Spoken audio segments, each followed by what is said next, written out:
Bonjour à toi et bienvenue sur Changer d'air. Je m'appelle Clément, je suis ingénieur entrepreneur et je me pose beaucoup, peut-être un peu trop de questions. Je me pose des questions sur le bonheur et l'amour, sur l'écologie et le vivant, sur l'espace et le cosmos, sur l'humain et le cerveau, ou encore sur la société et notre place dedans. Et plus récemment, face à la crise écologique, je me demande ce que je peux faire et comment avoir un impact. Je me demande comment contribuer à la construction d'un monde que nous serons fiers de transmettre à nos enfants. Alors pour trouver des réponses et pour explorer des pistes concrètes, je vais chaque semaine à la rencontre de celles et ceux qui ont des idées, qui bâtissent un futur qui donne le sourire et qui m'inspire.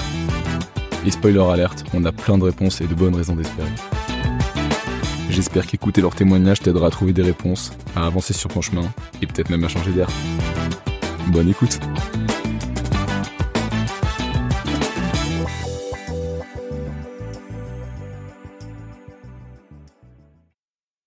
Pourquoi travailler ?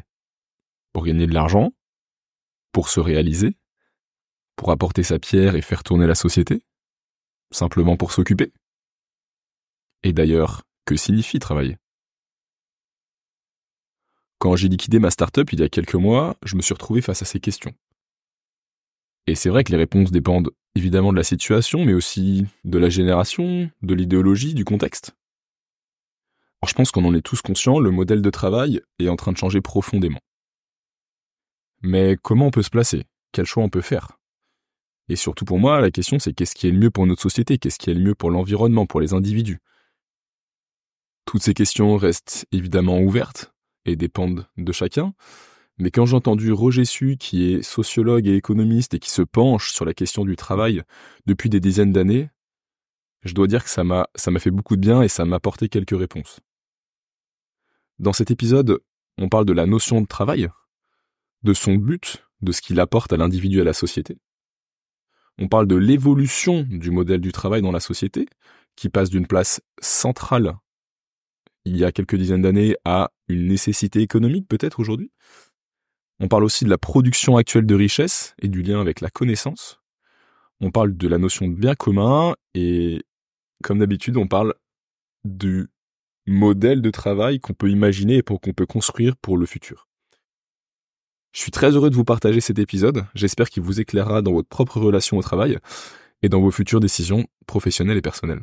Bonne écoute. Bonjour Roger. Bonjour. Merci de me recevoir chez vous. Je suis vraiment très heureux que vous soyez là et que vous fassiez partie des premiers invités. On va un peu parler de travail aujourd'hui, mais d'autres thèmes. Et je vous l'avais dit, c'est vraiment un thème auquel je discute beaucoup avec mes amis et auquel je réfléchis avec ma famille. Comment on se positionne face au travail, qu'est-ce que c'est le travail de nos parents, de nous en tant que jeunes aujourd'hui. Et donc quand je vous ai écouté parler au forum Changer d'air sur ça, sur l'engagement, sur l'évolution du travail, ça a été vraiment... Je me suis dit, il faut absolument qu'on discute. Donc merci d'avoir accepté cette invitation.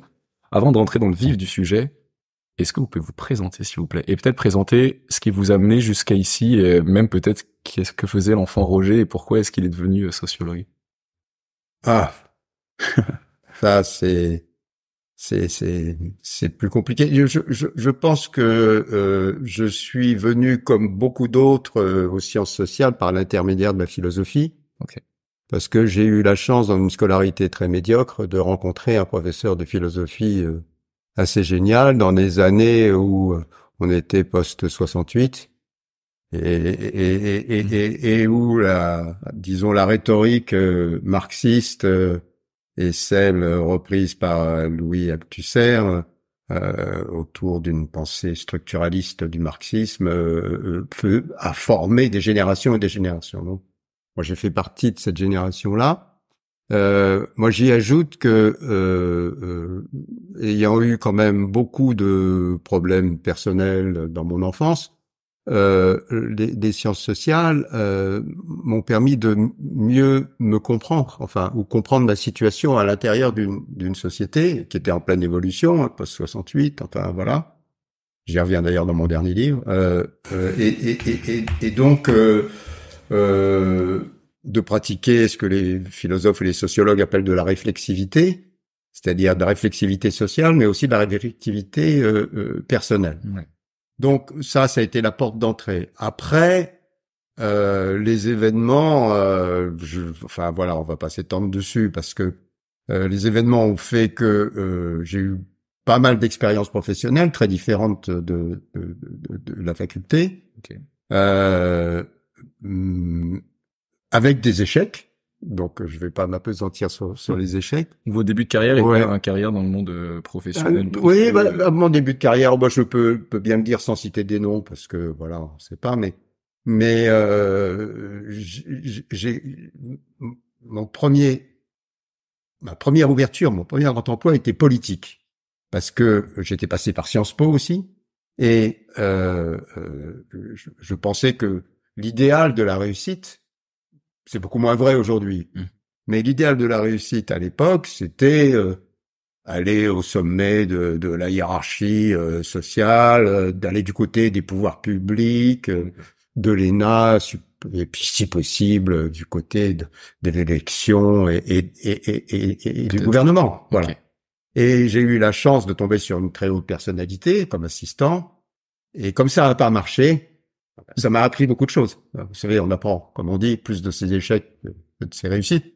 Donc, comme ça n'a pas marché, ça m'a quand même beaucoup interrogé sur pourquoi ça n'avait pas marché alors que tout le monde pensait que je deviendrais député, ministre, je sais pas quoi, etc., etc. J'avais des amis qui m'enviaient beaucoup.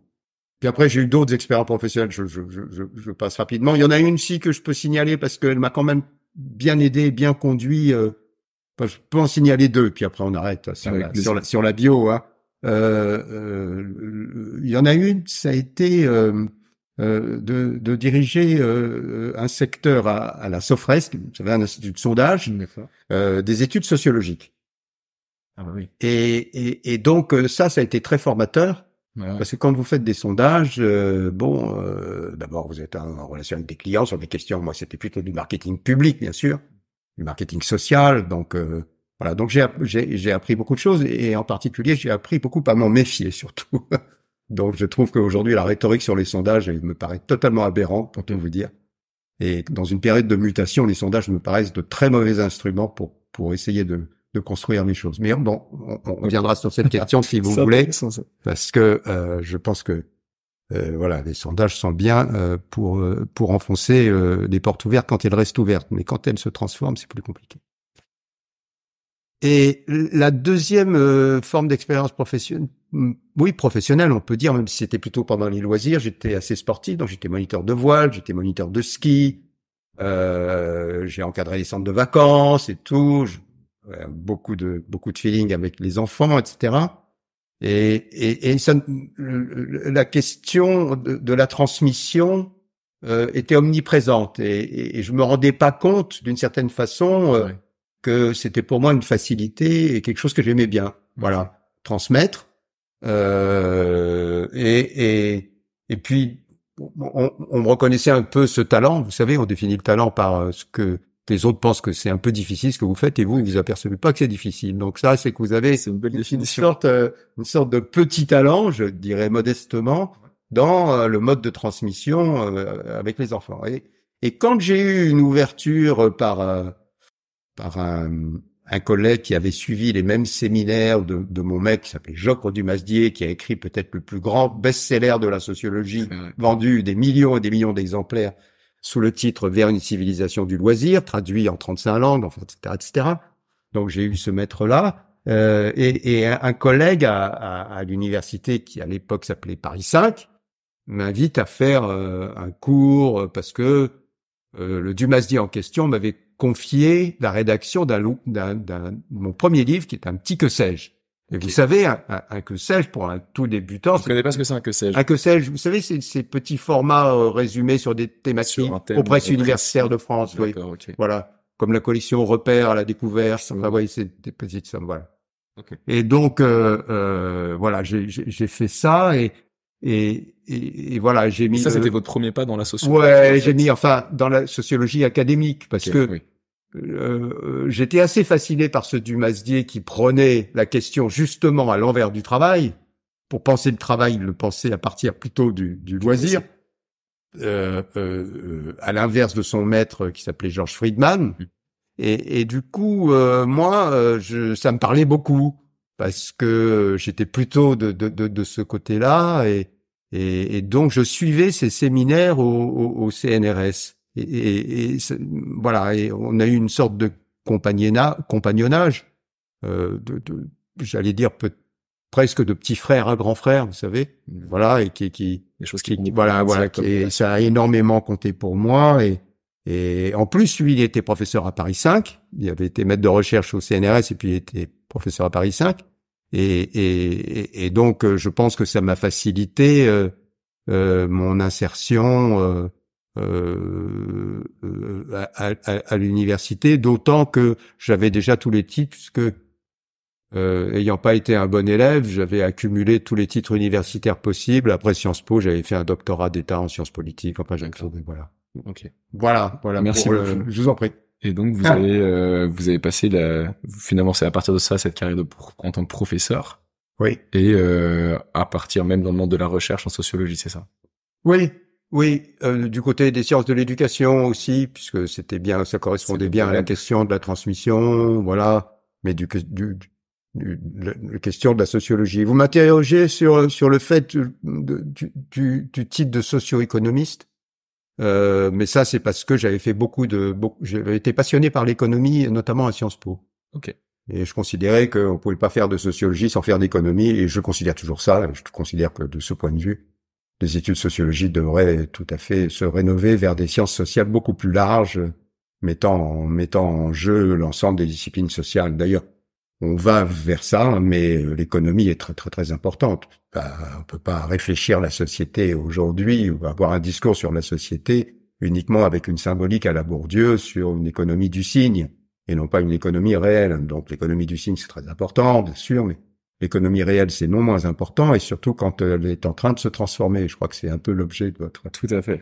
question. Avant de partir sur cette question justement, donc finalement ce que je conclus c'est ce qui vous fait vibrer dans votre travail, c'est la partie donc cette recherche sociale et sur la sociologie et sur l'économie. Et en fait, je comprends aussi que ce qui vous fait vibrer, c'est la transmission et le loisir, la voile, le ski. Aujourd'hui, si vous devez ouais, non, enfin, c'est d'essayer de mettre du concept, ouais. Hein, donc des mots sur des transformations qui me paraissent être fondamentales, ou ce que les Américains appellent des méga trends. Ouais. Donc, on me taxe souvent de prospectiviste. J'ai pas du tout l'impression de faire de la prospective, mais être plutôt à l'écoute. Parfois, vous savez, on parle de signaux faibles, de signaux forts, j'en sais rien, mais à l'écoute de grosses tendances. Et pour moi, il y a des grandes transformations. Alors, tout le monde est plus ou moins d'accord sur les mutations, mais je pense qu'on ne tire aucune leçon, peut-être parce que il y a des divergences sur les causes, sur les analyses de ce que fait la mutation. Mais moi, comme sociologue,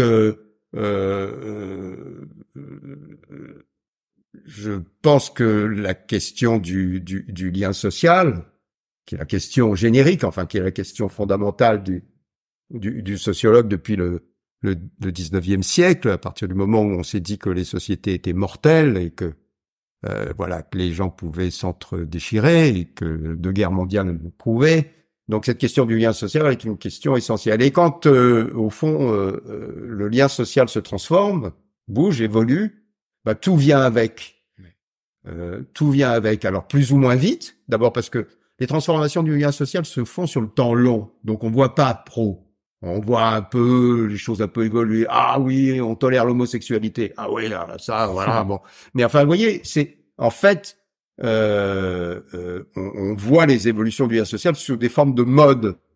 En fait, avant que le lien social peut se transformer profondément entre individus, mais avant que la société se transforme, il y a un long délai. C'est ça. Absolument. Remarque très juste, parce que ça n'a pas toujours été le cas.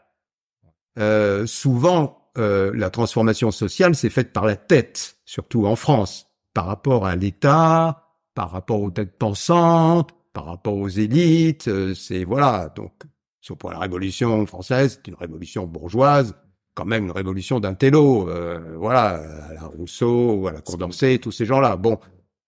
Mais dans une société d'individus, que votre remarque s'applique parfaitement, dans une société d'individus, c'est là d'ailleurs où est la difficulté beaucoup plus grande pour les gouvernants, C'est qu'une société d'individus, les évolutions et les transformations, y compris fondamentales, viennent du bas. Et elles sont beaucoup plus difficiles à repérer parce que c'est quoi le bas et qu'est-ce qui fait unité et qu'est-ce qui fait que tout ça peut engendrer de vraies transformations dans les structures. Ça, c'est beaucoup plus compliqué que quand quelqu'un signe un décret, quand il croit changer une société en signant un papier, ce qui aujourd'hui ne fonctionne plus tout à fait comme vous voyez, ou quand ça se fait, comme ça a été fait par exemple si on prend la réforme des retraites, quand ça se fait, eh bien ça se fait souvent contre l'opinion. Et à un moment ou à un autre, ça se retourne parfois sous forme de révolte, et ces révoltes conduisent parfois à des formes de radicalité, d'extrémité qui nous pendonnaient, comme vous savez. Donc ne pas essayer de mettre en musique ce qui se passe à l'intérieur même de la société d'individus pour essayer d'en faire quelque chose, pas simplement d'une analyse sociologique, même si elle est utile, pas simplement une analyse économique, mais quelque chose qui passe par une forme d'intermédiation pour faire unité, pour qu'il y ait une sorte de consensus autour de la société civile. Je prendrai le terme de méso. Vous savez, souvent on parle macro, micro. Nous n'avons pas de niveau méso. Nous avons le niveau macro-politique. Qu'est-ce que vous appelez le méso? Alors le méso, c'est entre les deux. Ok. C'est-à-dire au fond, prenons ce qu'on appelle les corps intermédiaires d'une certaine façon, même si j'aime pas du tout ce terme-là parce que ce sont ni des corps et ils sont pas intermédiaires en plus. Donc, mais bon, voilà, c'est l'expression consacrée. Donc, gardons l'expression corps intermédiaire. C'est ça que ça veut dire. Ce niveau méso, qui est celui de la mise en forme de la société civile, ou de ce que certains appelaient tout simplement le contrat social avant qu'il devienne un contrat politique.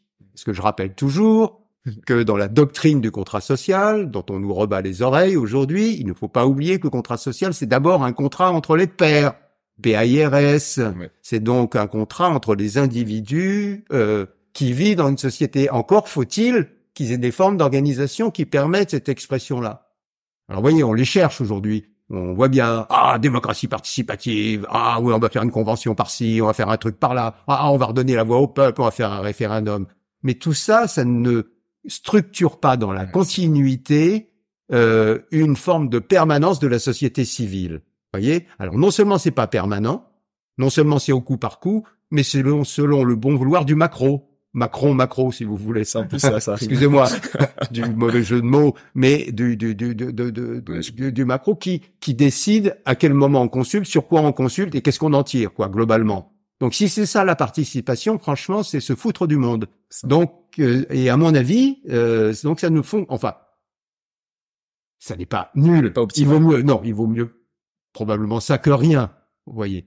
Mais dire que c'est des formes,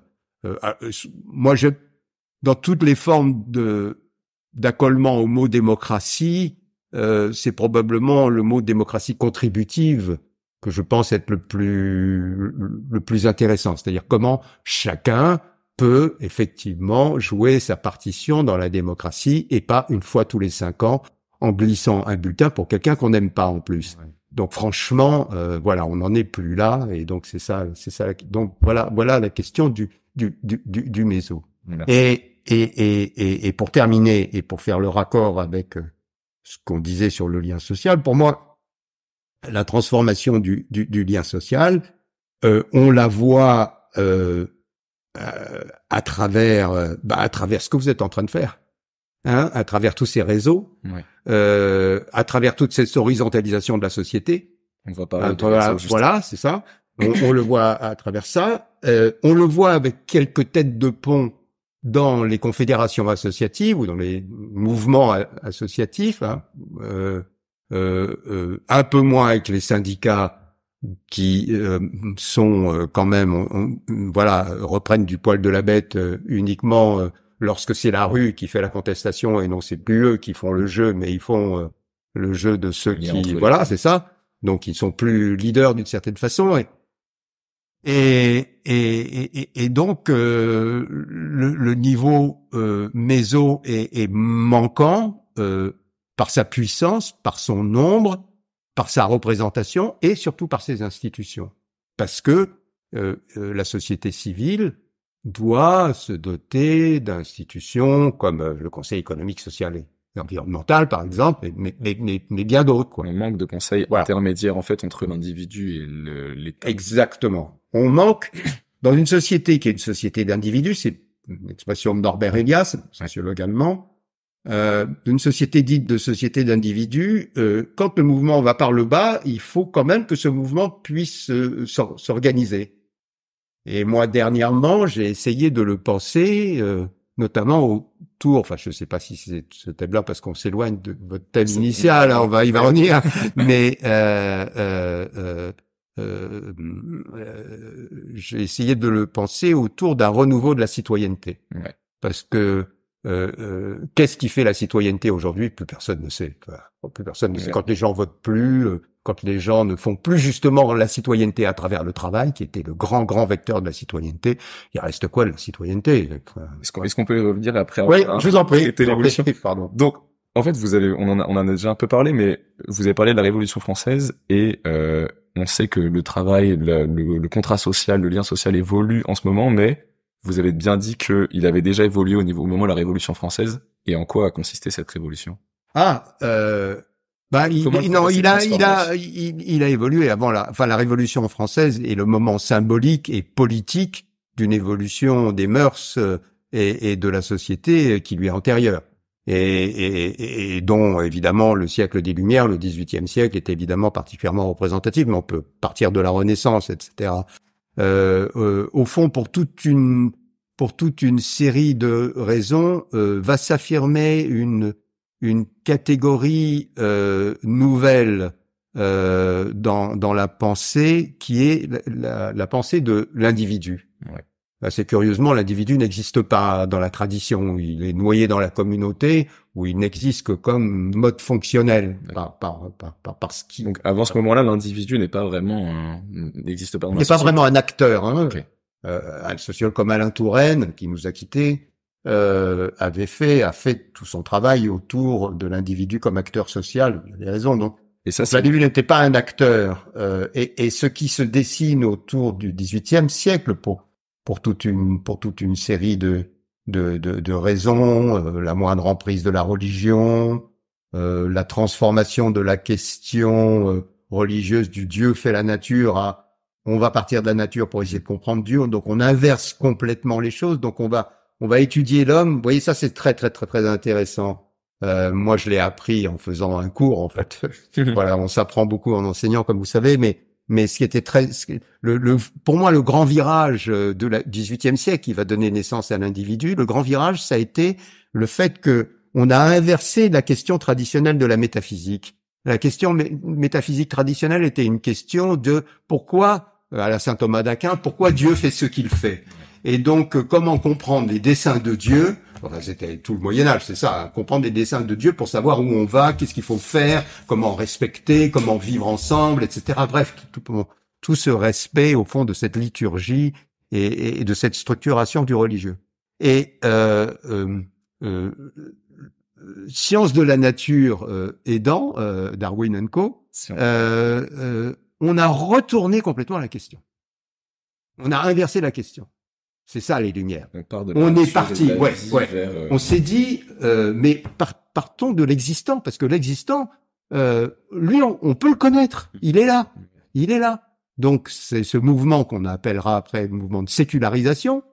Ce mouvement de sécularisation, on tombe dans le siècle. Enfin, on est dans le mondain, comme on dit. C'est-à-dire qu'on est dans le monde. Et on va partir des petites fleurs, des petits machins. On va en faire la description, la taxonomie, on va, etc., en se disant, en progressant vers l'abstraction, on va bien finir par comprendre comment marche l'univers et quels sont les desseins divins. Et vous voyez, cette inversion, elle va faire que on va s'adresser aux sociétés comme on s'adresse à la nature. C'est le grand travail de Rousseau. Donc on va partir de l'individu. C'est le grand travail de Rousseau. Et comment Rousseau, il parle de la nature, de l'inégalité parmi les hommes, dans la nature. Il parle de la nature pour l'appliquer aux hommes. Et pour dire, oui, c'est ça. Et pour dire, mais au fond, les hommes, c'est comme dans la nature, ils étaient isolés, ils étaient pas. Donc c'est une fable, totale. Ouais. Évidemment, il est complètement faux.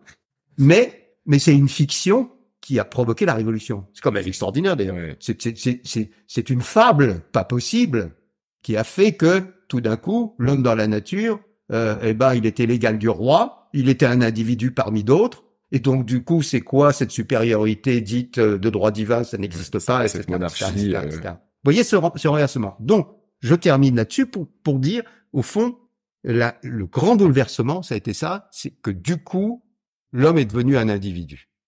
L'homme est devenu un individu dans la société. Et à partir de là, vous pouvez penser des quantités de choses, parce qu'à partir de là, vous pensez les droits de l'homme, vous pensez la démocratie, tout le monde participe à la société. Vous pensez le marché, vous pensez les droits sociaux. Parce que l'individu, à chaque individu est associé une création de valeur égale et chaque individu doit participer. Et donc c'est à ce moment-là, en fait, qu'on passe de cette civilisation religieuse à une civilisation du travail dans laquelle c'est le travail qui est au centre.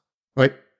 Parce qu'en remettant l'individu, en fait, au centre, c'est... La formule de Max Weber, c'est un sociologue allemand qui a eu une formule, moi je la répète à l'envi, j'aurais vraiment aimé la trouver, de toute façon, qui est pour désigner ce passage de la tradition à la modernité. Il dit, nous passons d'une économie du salut au salut par l'économie. Ordinaire. Voilà. Très belle formule. Très belle formule. Voilà, qui montre comment, au fond, on passe d'une représentation métaphysique à une représentation physique, dans laquelle, voilà, la question des buts de croissance et de la manière dont le progrès va s'instaurer et comment on va le produire, voilà, ça va être la modernité. Et comment c'est uniquement cette idée générale, cette idée métaphysique qui permet de construire une civilisation du travail où on dit en fait tout le monde va travailler et le fait que tout le monde travaille, ça va faire qu'on participe ça va faire que tout le monde participe à cette démocratie. Comment on passe du terme de travail comme quelque chose de négatif? Non, au départ, oui, vous avez raison. Non, au départ, la question, c'est ça qui est extraordinaire. D'ailleurs, ça permet de relativiser la question du travail telle qu'on la conçoit aujourd'hui, parce que l'origine du travail n'est pas économique du tout. Ça n'a rien à voir avec l'économie. L'origine du travail, comme vous le dites, le travail était une valeur hyper négative. Donc c'était des occupations pour faire un peu de mendicité et donner de l'argent aux pauvres, aux nécessiteux. Donc c'était ça. Voilà. Donc et le paysan, travail était complètement négatif. C'était négatif. Non, s'il n'était pas considéré comme un travailleur, il était considéré comme quelqu'un qui produisait d'ailleurs. Il était considéré comme pas grand-chose, parce que celui qui était le vrai producteur, alors qu'il ne faisait rien du tout, c'était le noble qui possédait la propriété. Donc l'aristocratie foncière considérait que la richesse venait de la propriété, et non pas du travail. D'ailleurs, pendant très longtemps, le travail des fermiers était totalement invisible, parce qu'il a été complètement considéré que, au fond, il ne faisait que mettre en valeur des choses qui, elles, avaient de la valeur. C'était la propriété foncière et la manière dont elle était administrée par l'aristocratie foncière. Donc c'était totalement invisible cette affaire-là. Même dans la physiocratie de quelqu'un comme le docteur Kenney, où on commence à voir qu'il y a quand même de la richesse voilà. Mais ça n'est pas grand-chose. Voilà. Et d'ailleurs, on rate la révolution industrielle anglaise à l'époque. L'origine du renversement négatif-positif du travail, alors elle se fait évidemment dans le temps, mais dans un temps très court. C'est ça que je trouve extraordinaire. Elle se fait peut-être en moins d'un siècle, 50 ans, à peine 50 ans. Et la Révolution française y est pour énormément. Oui. Parce que la Révolution française, elle se trouve face à une contradiction majeure, qui est de comment on va faire vivre cette démocratie et cette république naissante. Pour eux, ils ont qu'un manuel, c'est le contrat social, ou c'est les représentations classiques de la démocratie depuis les Grecs, à savoir la démocratie directe. Donc le peuple assemblé qui décide de tout. Sauf ça marche pas quand on est autant. Voilà, la France du XVIIIe siècle, ça ne fonctionne pas cette affaire. Ouais.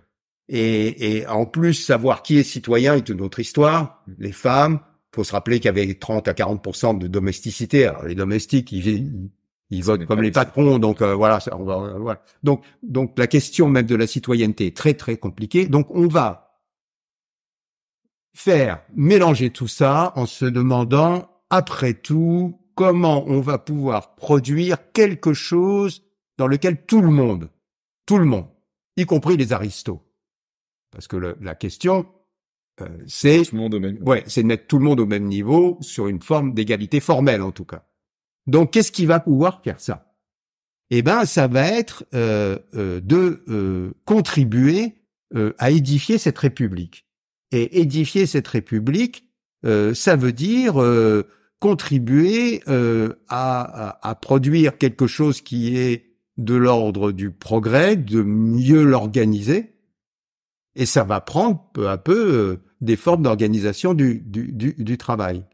Et la question du travail est d'autant plus valorisée à l'époque que le travail, au fond, symbolise les deux grandes valeurs cardinales de la République, liberté et égalité. Liberté parce que, au fond, on a la représentation smithienne de Adam Smith du marché, c'est-à-dire au fond une rencontre géniale, L'offre entre les... ouais, extraordinaire, voilà, qui s'ajuste parfaitement grâce à la main invisible, voilà, et une rencontre géniale entre l'offre et la demande. Donc, le travailleur est considéré quasiment comme à égalité avec l'entrepreneur ou avec celui du donneur d'ordre, voilà. Et d'ailleurs, au début, c'est un peu vrai parce que les gens veulent pas se laisser prendre par le salariat ni rien. Ils travaillent à la pièce, ils travaillent quand ils ont envie de travailler, quand ils ont besoin d'argent et puis pas autrement. Donc c'est pas du tout institué cette affaire-là. Donc il y a cette idée, il y a cette idée d'une relative égalité et d'une relative liberté. Donc le travail devient un espèce de Graal. Et quand on s'aperçoit en plus qu'il provoque ce que on appellera en économie l'accumulation capitaliste, c'est-à-dire que toute une part, alors là c'est des études de Marx, toute une part au fond de la richesse produite est épargnée ou tout au moins forme une plus-value qui elle-même va permettre les investissements futurs et l'enrichissement encore plus fort et le développement de l'entreprise. Et ben là, on va se dire, on a trouvé le Graal, quoi. On a trouvé le Graal jusqu'à cette idée qui va culminer dans les années 60 de la société de l'abondance. Voilà. Okay. Donc le travail, quasiment en tant que contrat social, tout le monde est au même niveau. Ah, c'est le travail. Mais vous savez, au centre vraiment de la société. Oui, quoi. Mais c'est pour ça qu'il faut comprendre pourquoi nous avons des œillères. Et qu'est-ce qui se passe aujourd'hui? Pourquoi oui, parce que pourquoi on a des œillères? On a des œillères parce que notre société est fondée sur le travail, sur ses valeurs, et sur la structuration même du temps. Mm-hmm. Voilà. Sur cette représentation que toute la richesse dépend du travail, et en plus, politiquement, ça nous est répété à l'envi par toutes les élites qui ont intérêt à pérenniser ce système, qui est un système dans lequel permettent d'être encore politiquement aux manettes et de faire croire que voilà, c'est eux qui gouvernent et que le travail est la fin de tout. Voilà, travailler plus pour gagner plus, par exemple. Voilà, c'est le leitmotiv, mais on le retrouve partout, quoi. Absolument partout. La seule qui avait un peu ouvert la porte, ça avait été Martine Aubry. Précisément, je pense à elle parce que en fait, elle avait hérité de son père. Et moi, j'avais été dans les clubs de Lorient à l'époque, et son père avait compris que le temps choisi, la libération du temps, était une chose extrêmement importante aussi. Donc, à part la petite parenthèse Martine Aubry, franchement, voilà, même à gauche, la gauche a toujours été très mal à l'aise avec le travail. Est-ce qu'il faut libérer le travail? Est-ce qu'il faut qu'il y ait plus de travail? Enfin, voilà. Mais le travail doit nous faire mais en même temps le travail. Oui, parce que il y a une lecture aussi, il y a des lectures contradictoires qu'on peut faire chez Marx. Hein. Il y a le Marx socialiste et il y a le Marx communiste. Donc il y a le Marx dans lequel il y a plus de travail, il y a le Marx au contraire où il faut travailler un maximum pour arriver à un niveau d'abondance tel qu'il n'y ait plus besoin de travailler. Donc il y a des formes de contradiction aussi dans la pensée socialiste, dont les socialistes ne sont pas sortis d'ailleurs du tout, à mon avis. Voilà, et ce qui d'ailleurs font que ils ont du mal à réanimer une idéologie intéressante. Donc nous avons vécu alors on a même parlé de religion du travail. Par rapport aux faits religieux, vous savez, d'entendre, il y a une religion du travail. Et le travail est au fond la manière séculière. Il y a une sorte de messianisme dans le travail. Hein. Chez Marx, il y a une sorte de messianisme chez le travail. Le travail va vous apporter le salut. Hein. C'est le salut par l'économie. Donc on disait de Weber. Et cette forme de représentation est tellement prégnante que on ne voit pas des transformations qui font que le travail s'est complètement d'abord transformé et que la production de la richesse s'est complètement transformée. Le travail n'est plus au centre aujourd'hui. Et surtout que non seulement il est plus au centre, mais une personne, un peu plus une personne sur deux qui travaille, qui fait à peu près 10% de son temps de vie éveillée. Donc moi, ça avait été la première statistique que j'avais sortie qui m'avait moi-même tout à fait étonné. J'ai refait les calculs 50 000 fois sur l'espérance de vie, sur etc. C'est 35 heures par semaine toute sa vie, ça fait 10%. Oui. Alors ça peut-être ça va changer un tout petit peu avec non, parce que l'espérance de vie continue à augmenter. Ça va annuler probablement le retard à la retraite. Donc le chiffre de 10%, en vrai. Alors on peut dire 11%, 12%, non, mais ça veut dire mais on est dans un ordre de grandeur hallucinant. Vous voyez, et ça, moi, ce chiffre-là que j'avais pas prévu au fond quand j'avais fait le calcul, parce que je m'étais aperçu quand même que en un siècle la durée du travail a été divisée par 2. Donc j'avais essayé de comprendre au fond qu'est-ce que ça représentait dans un cycle de vie et pas simplement par rapport au siècle passé. Ouais. Et quand je suis arrivé à ce chiffre-là, je me suis dit mais bon sang. Qu'est-ce qui se passe pendant le 90% du temps des gens? Est-ce que, selon les bonnes lois de l'économie, ce sont purement des consommateurs idiots, victimes de la publicité et de la télévision, et est-ce qu'ils ne font jamais rien? Voilà. Donc pour moi, ça a été une période où je suis passé de la question du loisir, qui était au fond comment reproduire de manière agréable et élargie la force de travail, au fait qu'il y avait des formes, entre guillemets, d'activité et de travail pendant ce temps libéré, qui passait au fond par l'autoproduction. Vous savez, je rappelle toujours, quand l'INSEE s'est intéressé à ce qu'on appelle l'économie domestique, essentiellement féminine, ils se sont aperçus que c'était entre pratiquement la moitié du PIB. Voilà, le travail gratuit des femmes, quoi. Enfin, ce qui est le fond de l'autoproduction. Voilà. Quand on rajoute l'économie contributive qu'on fait, voilà. Quand on rajoute les associations, l'économie sociale et solidaire, etc. Donc, vous faites le total de tout ça, vous arrivez au-dessus du PIB, quoi. Donc, même dans la production de la richesse, pas simplement dans la production du temps, même dans la production de la richesse, voilà, on est quelque part sorti de cette affaire-là, sans voir cette sortie, sans voir ce qu'il faudrait faire pour que, quand même, dans ces 90% du temps, il y ait du collectif qui permet quand même des formes de production collective, ce qu'on appelle aujourd'hui du bien commun, ou des biens communs, dont aujourd'hui tout le monde a besoin, à commencer par la santé, du lien social, l'environnement, enfin, tous ces biens fondamentaux, existentiels, qui sont écologiques. Vous voyez, là, ma réflexion rejoint, au fond, une forme écologique, au sens où on prendrait l'écologie comme une science de la production des biens communs et des liens sociaux. Voilà, et à l'intérieur desquels sont les liens sociaux. Non seulement à l'intérieur desquels sont les liens sociaux, mais j'ai essayé de montrer comment le rapport de l'homme à l'homme était aussi un rapport à la nature. Dans ma définition du lien social, le lien social c'est un rapport à l'autre, aux autres, etc. Mais c'est aussi un rapport à la nature. Et le rapport d'association, on va peut-être y venir. Et le nouveau rapport social qui est en train de s'instaurer dans une société beaucoup plus horizontale, dans cette société-là, évidemment, le rapport à la nature n'est pas le même. Il est même pas le même quand, par rapport, on parlait de Marx tout à l'heure, la nature est un capital à exploiter, et un capital gratuit à exploiter, même chez Marx.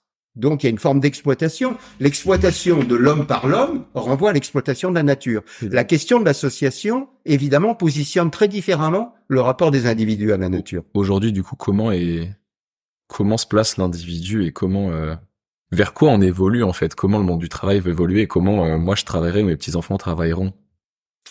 Comment déjà, est-ce que c'est organisé aujourd'hui? Vous parlez d'association. Et je pense que ce qui est intéressant, c'est de parler du terme d'associativité, mais comment est-ce qu'elle est organisée? Vers quoi on se tend et vers quoi on veut tendre? Vous savez, alors moi je suis pas Madame Soleil, mais en même temps, quand on essaye de réfléchir à la dynamique, il y a toujours il y a toujours deux branches. Il y a le tendanciel, disons pour faire vite le probable, Ouais. et puis de l'autre côté, il y a le souhaitable, on pourrait dire quoi. Et il vous échappe pas que le tendanciel aujourd'hui et le probable, si on raisonne à court terme, n'est pas très très favorable parce que l'idée est de maintenir l'ordre social du travail et donc l'ordre marchand parce que ça va avec. Hein. Ouais. Voilà. Déjà les fonctionnaires, on sait pas trop s'ils travaillent. Hein. Donc mais voilà. Mais donc c'est pas enfin voilà. Donc d'où d'ailleurs ce discours hallucinant sur l'industrie. Alors tout le monde sait que l'industrie va être robotisée et que l'industrie est de plus en plus relève du tertiaire de plus en plus. C'est des cabinets, c'est de la recherche, c'est etc. Donc, mais ce discours sur l'industrie, parce que là était le vrai travail où on mettait les mains dans le cambouis, là c'était le vrai travail, c'est Produisait quelque voilà, chose. on produisait quelque chose, c'était concret et tout. Et donc il y a toute une idéologie qui ressort à travers l'industrialisme sur la question du travail aujourd'hui que je trouve moi totalement rétrograde, mais rétrograde comme c'est pas possible. La connaissance et la connaissance. Évidemment, Bien notre aujourd'hui, attendez, si vous faites faire les choses là, vous enregistrez avec un ordinateur, voilà. Enfin, je veux dire, nous n'avons, en dehors de ce que nous désirons nous-mêmes par rapport à la nature, nous n'avons plus de contact direct avec la matière, ni voilà. Donc la numérisation de la société va se poursuivre, et je vous parle même pas de ChatGPT, etc. Donc voilà, on est très loin. Et en plus, la France est en retard, même par rapport à l'Allemagne, question de la robotisation. Donc on est très loin. On a très peu de robots en France. Oui, on a peu de robots en France, alors que la vraie industrialisation passerait par la robotisation. Mais on continue à faire croire qu'on va créer des tas d'emplois. Mais personne, c'est vraiment un discours purement idéologique pour conserver, au bout du compte, cet ordre social qui fait que le travail, c'est une pyramide. Vous voyez, ouais. C'est une pyramide, le travail. Et la question, au fond, de la hiérarchie sociale, elle s'ancre là-dedans, avec l'éducation, mais elle s'ancre dans cette question du travail. Et on veut absolument préserver cette forme d'organisation qui profite, évidemment, aux happy few qui gouvernent, soit dans les entreprises, soit dans le public, soit dans la politique, ou qui ont les métiers les plus prestigieux. Et au fond, voilà, comme le dit parfois mon fils, quand il m'écoute, il me dit « Papa, pourquoi tu veux spécialement scier la branche sur laquelle tu es assise ?» Donc, les gens qui peuvent réfléchir, au fond, cette transformation qui serait une transformation du travail auquel on va venir, n'ont pas très bonne presse. Donc, le tendanciel, c'est la marchandisation des grands secteurs de développement aujourd'hui. Donc, si on est cohérent, les grands secteurs de développement aujourd'hui, ils s'articulent sur la production de l'humain, globalement. Alors, ça veut dire quoi la production de l'humain? La production de l'humain ou de l'individu, c'est quoi? C'est son intelligence, son éducation, ses capacités, ses compétences, sa santé, son bien-vivre, son environnement, son lien social, sa manière de participer à la société, le sens qu'il donne à ses activités, c'est tout ça. D'accord? C'est tout ça.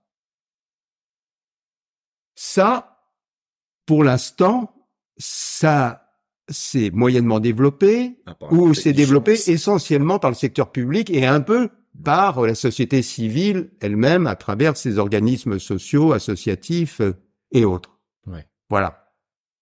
Mais qu'est-ce qui se passe? Eh ben, il se passe quelque chose que l'on voit tous les jours, c'est que le marché cherche à rattraper tous ces domaines, évidemment, de production dont il voit bien, par exemple, si on prend la question de la santé, tout le monde voit bien que ce qui va prospérer et ce qui va permettre un magnifique, quand vous regardez les labos pharmaceutiques, vous regardez les cliniques privées, vous regardez tout ce qui peut se faire en termes d'ingénierie de la santé, etc. Voilà, là il y a des marchés absolument hallucinants. Prenez même la question de la génétique, qui aujourd'hui va être une question absolument essentielle dans la production de l'humain au sens presque propre d'ailleurs de la production de l'humain, mais de la production de la nature, la production de la microbiologie, etc. C'est ça qui est aujourd'hui la production même de l'environnement. Et donc ça signifie quoi que toutes ces parties humaines sont pas encore intégrées? Enfin, comment est-ce qu'elles s'intègrent? Par exemple, vous avez parlé du bien vivre, de l'environnement. Comment on intègre ça? Eh ben, on essaye d'intégrer ça dans le marché. On essaye de trouver des entreprises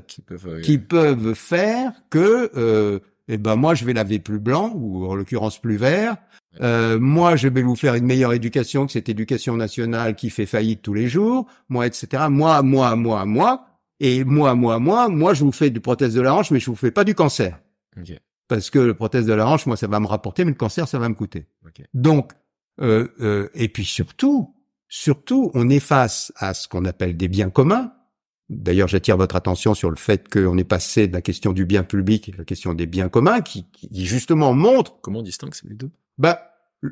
En fait, il peut y avoir... ça peut désigner les mêmes choses, sauf qu'on avait une représentation du bien commun produit uniquement par le secteur public. Aujourd'hui, on voit bien que ça ne tient plus.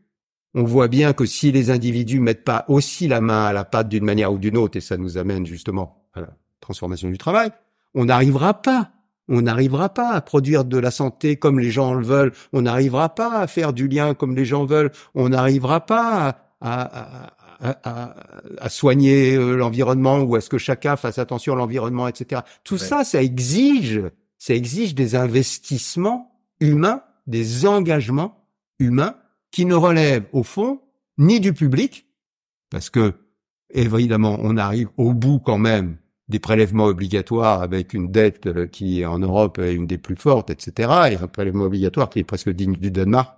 Je dis pas de mal du Danemark parce que le Danemark m'a beaucoup appris et j'y ai longtemps vécu.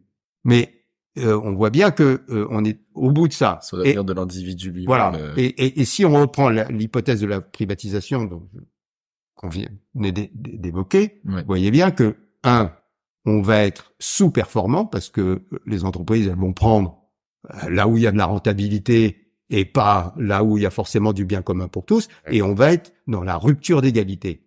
Et je pense que ça interpelle particulièrement la France, et c'est un des domaines qui fait monter beaucoup l'extrême droite, pour relier à un sujet un peu plus politique, c'est parce que c'est un effet des Gilets jaunes aussi, c'est que il y avait dans la représentation citoyenne, ou la représentation nationale des Français par rapport à ce qu'est la France. La France est un grand pays, et c'est la France qui a un beau modèle social.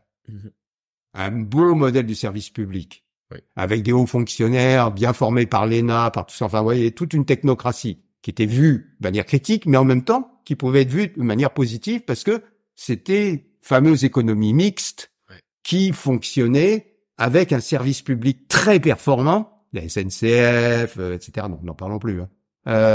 Qui fonctionnait avec un des premiers systèmes de santé au monde, avec des hôpitaux, des CHU qui étaient tellement en avance sur tout le monde, etc. Voilà, gratuit. Et dans lequel, effectivement, il y avait, comme on le disait pour les services publics, une égalité d'accès, une égalité de traitement et une égalité, au fond, de coûts. Dans l'éducation. Voilà. Dans l'éducation, la même chose.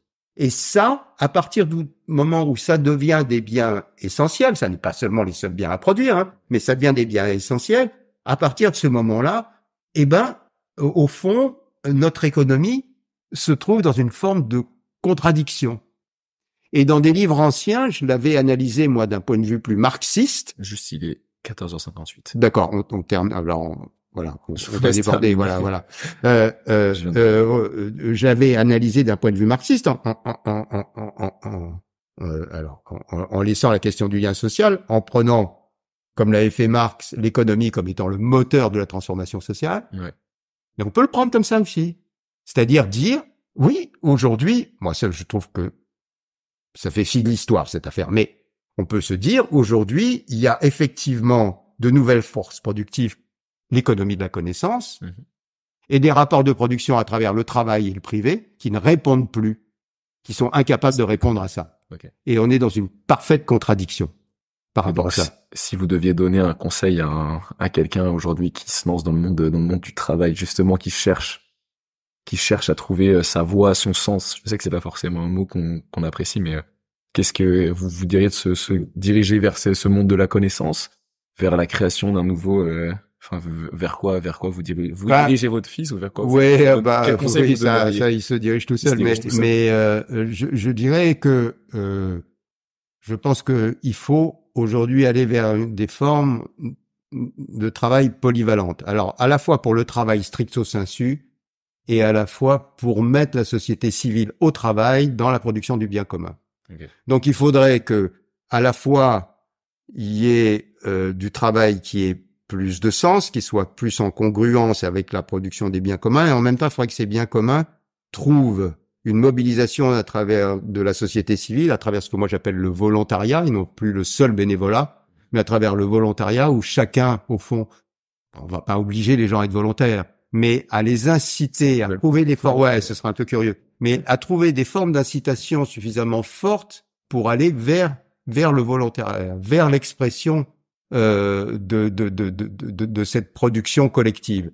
Et ça, pour moi, en plus, a une vertu essentielle, c'est que ça produit de la citoyenneté. Ouais, du lien social. Du lien social et un lien social global, c'est-à-dire un lien social civique et citoyen. Faut jamais oublier que c'est le civique qui fait le citoyen, c'est pas le vote, c'est pas etc. Ça, c'est au contraire la concrétisation de ce que peut être le citoyen. Donc, faut d'abord former le citoyen. Et aujourd'hui, on a une opportunité, au fond, assez forte. Alors après, il faut trouver des modes de financement et tout. Bon, on n'a pas le temps d'en parler, mais il faut trouver les modes qui permettent à ce volontariat de démarrer d'ailleurs très jeune, dès l'école, pour avoir cette culture-là. Moi, je l'ai vu au Danemark, c'est une culture du bien commun. Voilà, et absolument.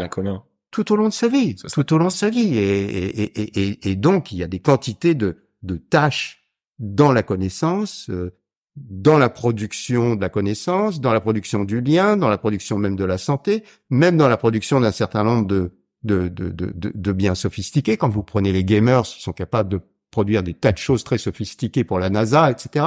Vous voyez, donc dans la société civile peut être très professionnelle au sens initial du mot profession, c'est-à-dire celui qui croit en lui, puis qui croit, profession. Ouais. Vous savez, c'est le même mot que le mot professeur. Ouais. Alors au fond, je suis à la fois professeur et professeur de profession. Ok. Voilà. Merci beaucoup Roger. Je vous en prie. C'était passionnant. Ouais. Merci à toi d'avoir écouté l'épisode jusqu'au bout. J'espère du fond du cœur que tu es plein d'énergie, que tu as le sourire et que tu repars avec des réponses et inspiré par notre invité. Bon, j'écoute aussi des podcasts et je sais qu'on a la flemme de le faire, mais ça prend vraiment d'une minute.